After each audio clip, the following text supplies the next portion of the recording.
លេងខ្វល់ពីអនុសាចុងក្រោយបែកគ្នាព្រោះតែចង់ឈ្នះ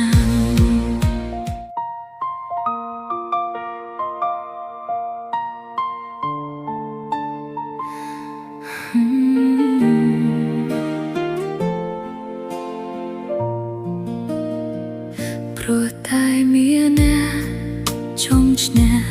រៀងខ្លួនក្តីស្នេហ៍ពីមុនពួនបាត់ទៅណាប្រជែងភ្លេចគិត